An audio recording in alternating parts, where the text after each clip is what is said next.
Are earthquakes unpredictable? In the main, yes, but there are clues that the rock is under stress. Pets leaving home is one predictor, according to quake expert Berglund. They feel they must flee the area. And lately, I've gotten reports from California along the San Andreas that pets are indeed anxious and leaving home. Static on the radio is another such predictor, because the rock is squeezed so that water in the rock can conduct electromagnetic screeches. Recent reports from California include this sure sign also.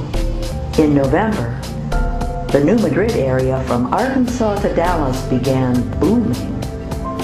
FEMA warned that 44 million people across an 8-state area were in a disaster zone. When did all this start? In 2003, the planet of the passage, Nibiru, aka Planet X, came into the solar system. It was then that signature quakes every 12 hours began being noticed on the live seismographs, while they returned in earnest in September. This magnetic influence of Planet X creates an Earth wobble.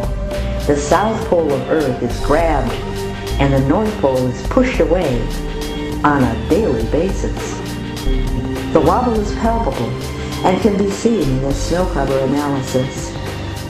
The green lines represent snow cover during 1996 through 2005. The blue represents the current snow cover up to mid-December 2008. Note that the green-lined areas without blue are opposite each other on the globe in western U.S. and eastern Russia. The blue areas outside the green lines are also opposite each other on the globe in Mongolia and the Great Lakes. The wobble is a figure 8, swaying back and forth and side to side. Lately, due to this lurching about, the Earth's plates have become slippery, so quakes occur all over the Earth at once. 10 of the 14 Earth plates were affected by significant quakes. This movement sets the magma to sloshing about, often at opposite sides of the globe. This is not an earthquake signature, this is bobbling magma. These are the signs that the Earth is due for some major quakes, well ahead of the pole shift.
watched as he opened the sixth seal.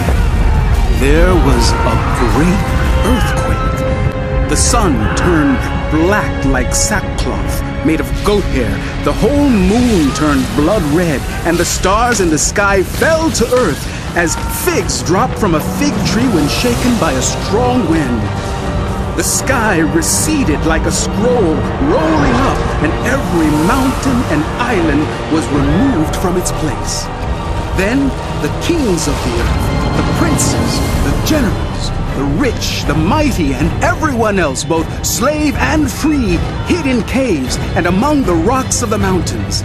They called to the mountains and the rocks, "Fall on us, and hide us from the face of him who sits on the throne, and from the wrath of the Lamb. For the great day of their wrath has come, and who can withstand it?"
If you believe that God exists forever, if you believe that Jesus died to give everlasting life, then the very same terminology of forever, of God, and of endless life for believers is the exact same term Jesus uses every time he talks about hell.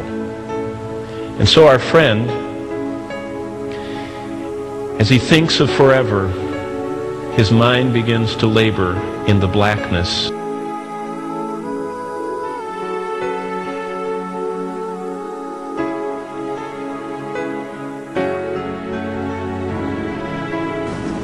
But let's picture, if you will, a man, and he's on his deathbed, he's dying. He's lived his life, he's an old man, and he's in the hospital perhaps, and the little monitor is measuring his heartbeat. It's slowly declining. He closes his eyes and slips off into death. What happens to him? What's going to happen? He's an unbeliever. He's unsaved. Well, the Bible said in Luke 16, and you can turn there if you like, but in Luke 16, the Bible says, and in hell he lifted up his eyes. That's how fast that man's going to be in hell. A man breathes his last breath, and in a moment, from the time it takes him to close his eyes for the last time, when he opens them, he's in hell. What does he experience? What is he feeling? Well, immediately he feels pain envelop his entire body. Have you ever burned yourself before? Have you ever stuck your finger onto something that was very hot or burnt? I remember one time I laid my hand on a metal pan that had just come out of an oven.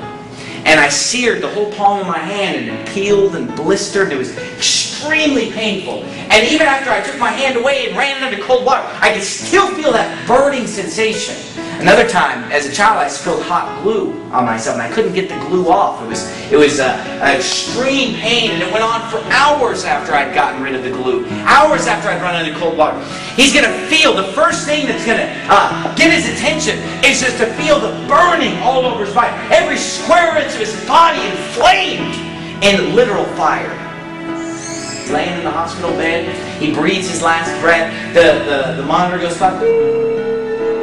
And there he is. His body's laying there, just a lifeless shell of what was once the man that lived and breathed.